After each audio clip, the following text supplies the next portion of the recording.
Good afternoon, everybody. Good to see all of you. Happy Friday. The President looks forward to embarking on his historic return to the Middle East, visiting Saudi Arabia, Qatar, and the United Arab Emirates next week, where he will focus on strengthening ties between our nations. 8 years ago, President Trump's first trip was to this same region of the world, where he introduced his bold peace through strength foreign policy strategy. On that trip, the president laid out his goal of eradicating terrorism and extremism in the region, which he successfully accomplished over the course of his administration with the total defeat of ISIS and the historic signing of the Abraham Accords. Now, 8 years later, President Trump will return to re-emphasize his continued vision for a proud, prosperous, and successful Middle East, where the United States and Middle Eastern nations are in cooperative relationships, and where extremism is defeated in place of commerce and cultural exchanges. This trip ultimately highlights how we stand on the brink of the golden age for both America and the Middle East, united by a shared vision of stability, opportunity, and mutual respect. The President greatly looks forward to visiting with our brave men and women in uniform at our U.S. Air Base in Qatar throughout this trip. Yesterday, President Trump demonstrated the art of the deal and secured a historic trade agreement, despite all of the naysayers who said no deals were coming. That, of course, turned out to be untrue. On the 80th anniversary of Victory Day for World War II, President Trump announced a great deal that provides American companies unprecedented access to the UK markets while bolstering U.S. national security. This trade deal will massively expand U.S. market access in the United Kingdom, creating a $5 billion opportunity for new exports for U.S. farmers, ranchers, and producers. This includes more than $700 billion in ethanol exports and $250 million in other agricultural products like good old American beef. The deal commits the United States and United Kingdom to work together to enhance industrial and agricultural market access and strengthens American competitiveness. Importantly, the deal also ensures streamlined customs procedures for U.S. exports. The UK will also be purchasing $10 billion of American-made Boeing planes as part of the deal. A trade agreement like this between the United States and the United Kingdom was being worked on for many years but continued to prove elusive. But because of President Trump's bold negotiating approach, he got it done. All of this happened because of President Trump's implementation of powerful tariffs to end the era of economic surrender and rebalance America's trading agreements. American workers and companies are the best in the world, and they finally have a president who has their backs, fights for them, and delivers good deals that puts them first. This is just the first of many trade deals to come. Get ready for more historic deals and our country to boom like never before. On that note, Treasury Secretary Scott Bessent and Ambassador Jamieson Greer will meet with the lead representatives on economic matters from the People's Republic of China over the weekend in Switzerland. As President Trump has said, the United States and China have been talking for some time over the course of the administration, and now teams from both countries will meet in person to continue discussions. You can be certain that President Trump and his trade team will ensure we work to achieve the best deal possible for America. In other news, the Trump administration just announced a new incentive for illegal aliens living in the United States to self-deport. Eligible illegal aliens who now use the CBP Home app to self-deport will receive a clear, safe way to leave the United States. Their plane tickets home may be paid for, and they will receive a $1,000 stipend once we have confirmation that they have left our country. This new feature will allow illegal aliens to have a planned departure out of the country and to leave as soon as possible in a dignified way. If illegal aliens make the right decision here and submit their intent to depart through the CBP Home app and pass extensive vetting, they will be temporarily deprioritized for ICE detention and enforcement action before their scheduled departure. And leaving voluntarily in this matter may improve their legal immigration options in the future. This initiative will also save massive amounts of money for American taxpayers. Voluntary departures are much more cost-effective than traditional removals. By deploying the CBP Home app in this new way, President Trump is aiming to reduce the need for costly arrests, detentions, and court proceedings. Currently, the average cost of traditional removal is more than $17,000 per illegal alien.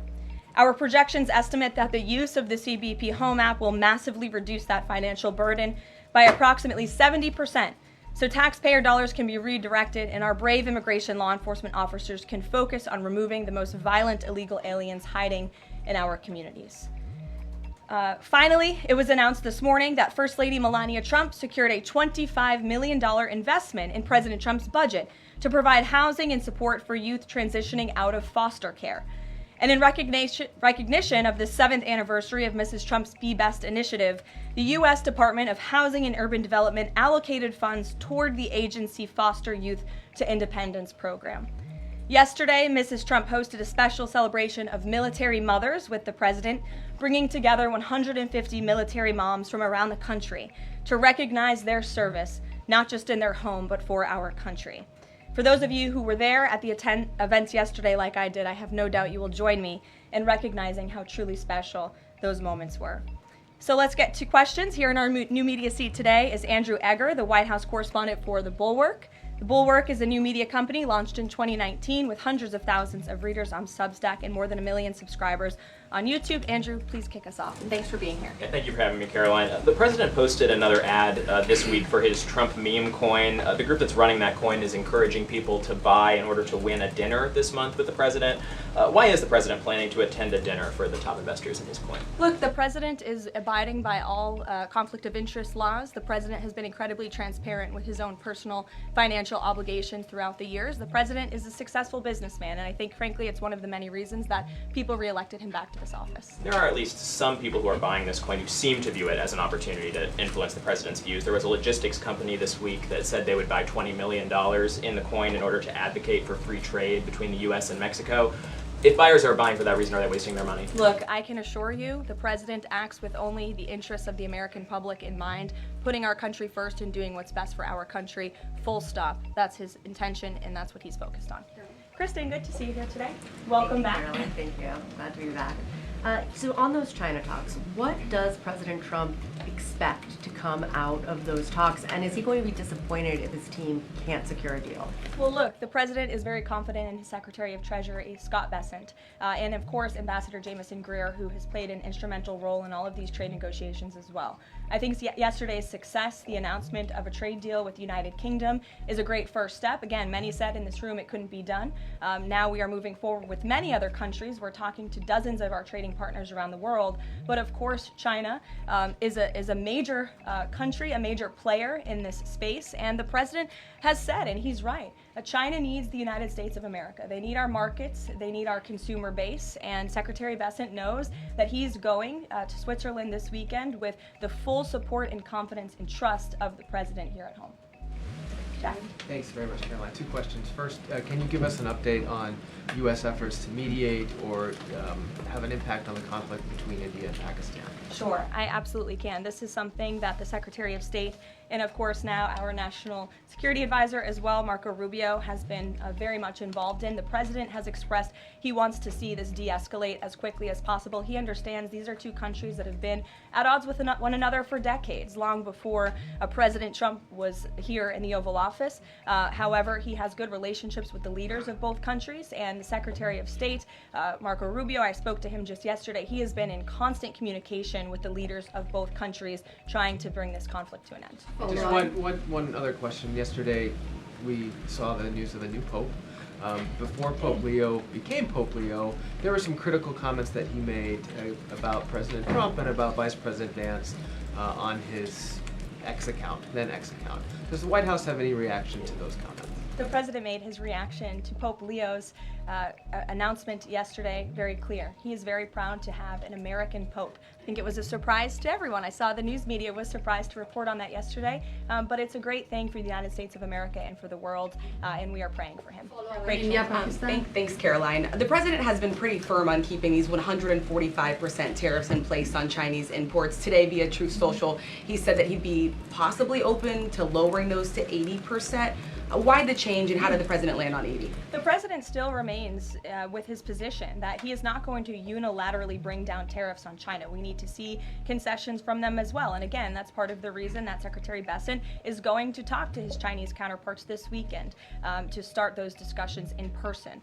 As for the 80% number, that was a number the president threw out there, and we'll see what happens this weekend. And always in the effort of transparency, I'm sure you'll hear directly from the Treasury Secretary or the president after those next negotiations conclude. Jackie. Thank you, Caroline. Why did the White House announce this deal with the UK before all of the details were finished?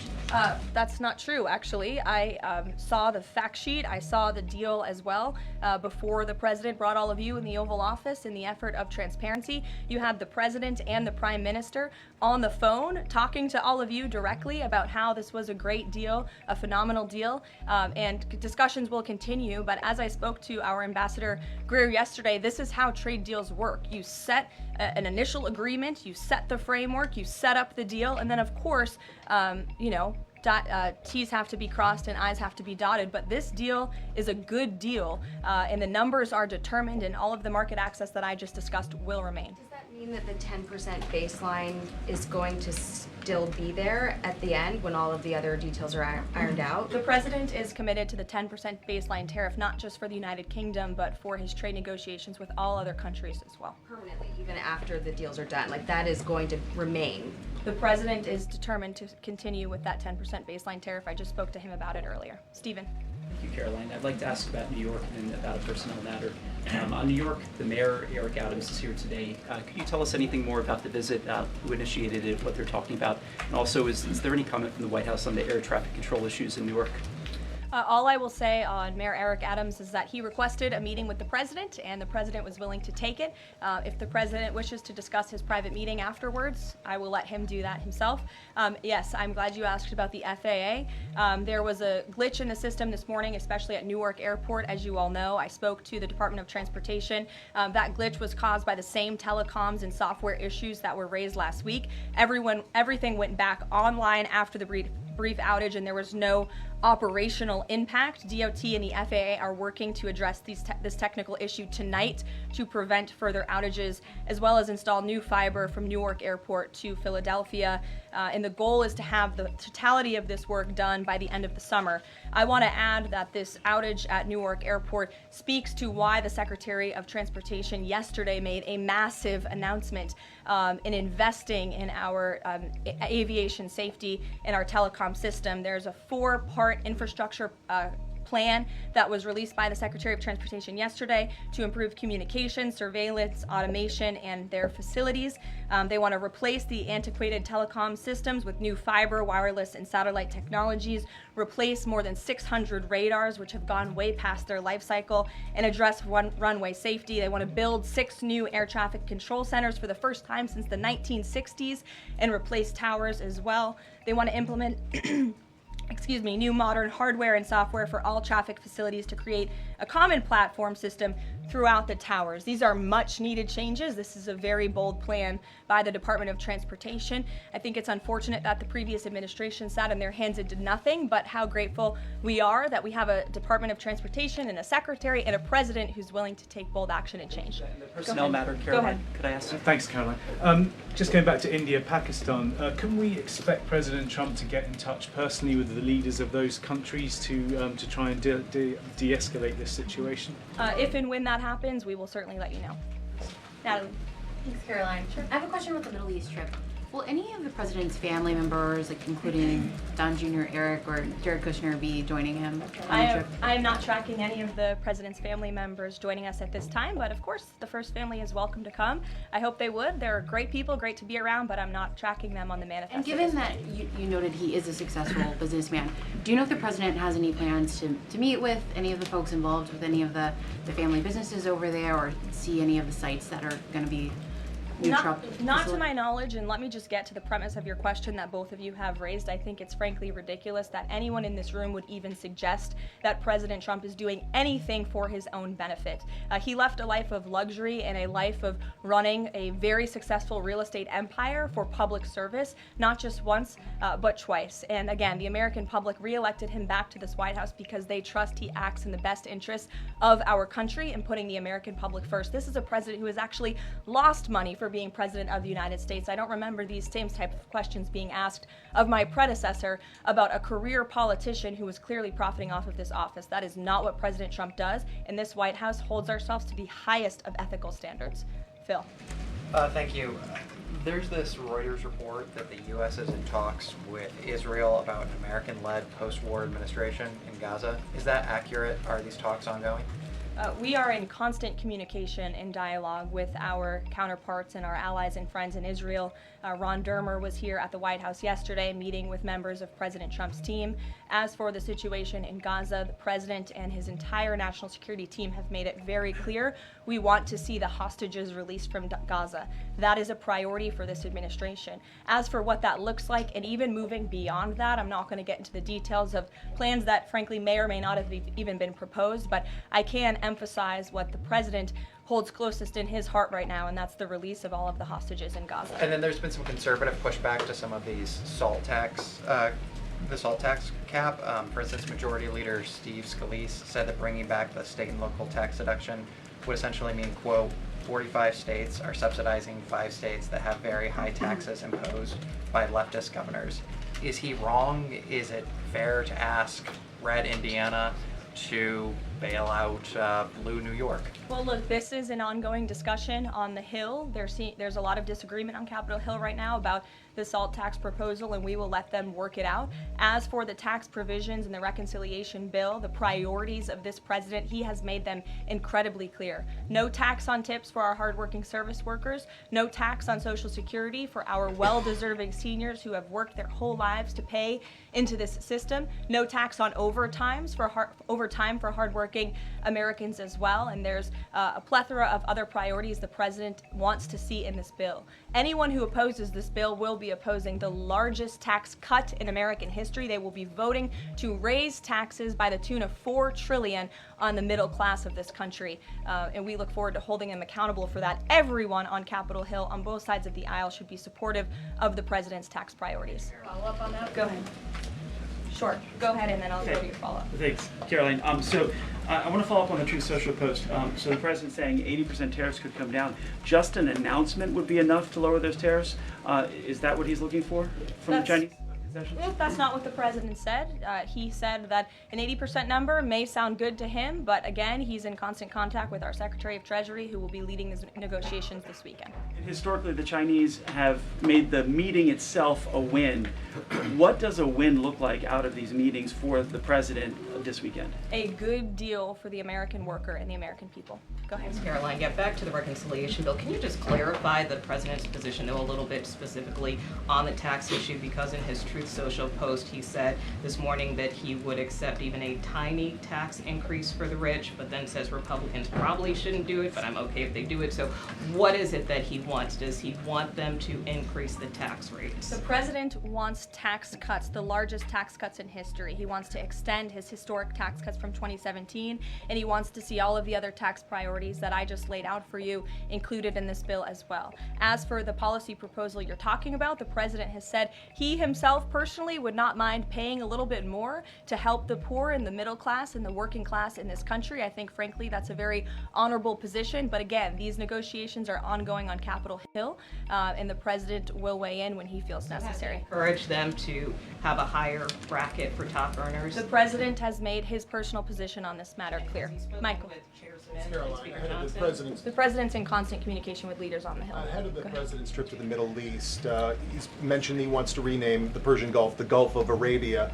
Iran is now saying that doing so will bring the wrath of all Iranians. Can you talk about the support that the Gulf of Arabia has in the region and why this is important to the president? Well, first of all, the president has said he hasn't made a determination yet. That was in the news that you guys all asked him about it, and he said he wasn't quite sure. So he hasn't made a definitive decision on that yet. And secondly, Caroline, the president has shown support for South African refugees that are coming to the United States next week. Can you talk about what these refugees are fleeing and why this is a priority for the administration? Well, the president has actually signed an executive order on that matter. My office can get it back to you, Michael. But this group in South Africa has faced racial persecution. In fact, the government there has vowed to take away their farmland that they own.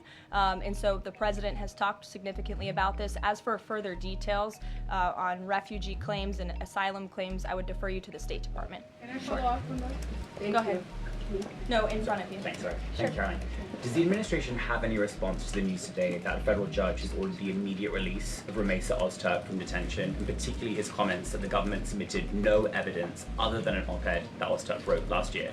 I will have to check in with the Department of Homeland Security on that particular case, but I think our overall feeling, we've made quite clear that lower level judges should not be dictating the foreign policy of the United States, and we absolutely believe that the President and the Department of Homeland Security are well within their legal rights to deport illegal immigrants. As for visa revocations, the Secretary of State has the right to do that as well. It is a privilege, not a right, to come to this country on a visa. But I'll check in on the specific case. My office will get you details.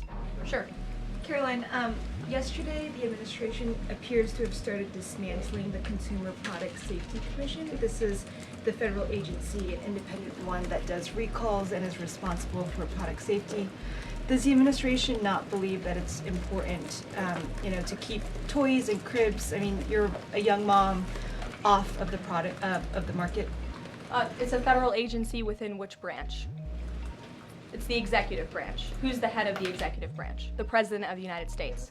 Created by Congress. He has the right to fire people within the executive branch. It's a pretty simple answer. Francesca. Thanks.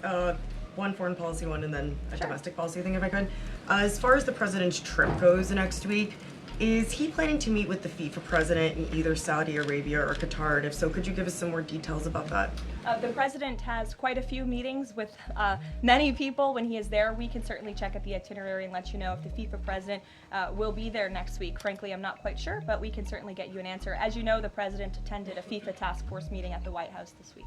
And on the domestic front, could you explain why the FEMA administrator was removed from his position this week? Look, this is a personnel matter in regards to the Department of Homeland Security, but my understanding is that this individual testified saying something that was contrary to what the president believes and the goals of this administration in regards to FEMA policy.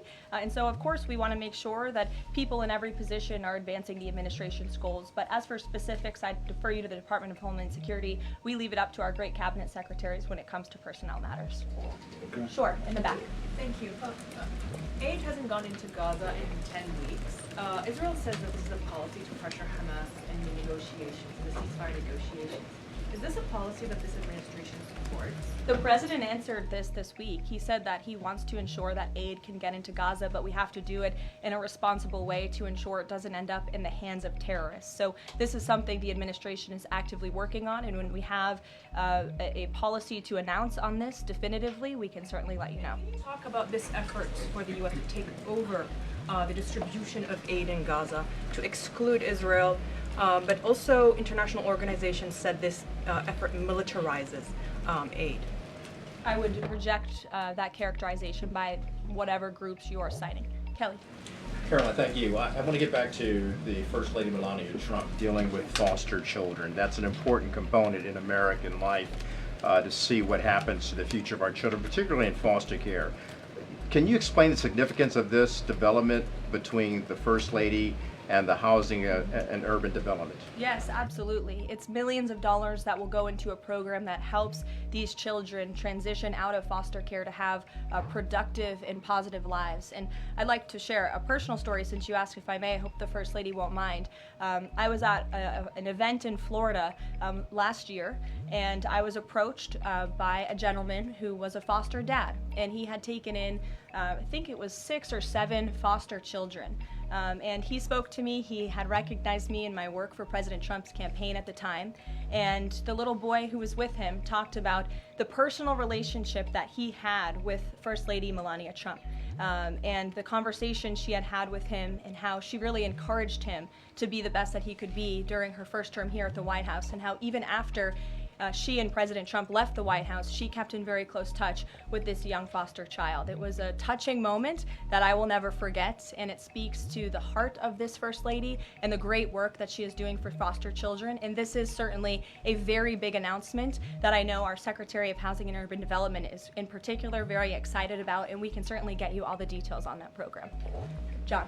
Thanks a lot, Caroline. I want to ask you about the trade deal that the President announced yesterday with the UK as it relates to the auto sector. Sure. The trade group that represents the big three here in the US believes that it may put the big three automakers at a competitive disadvantage. What the trade group says is that it will now be cheaper to import a UK vehicle with very little American content than a USMCA compliant vehicle imported from Mexico or Canada with just 50% American content.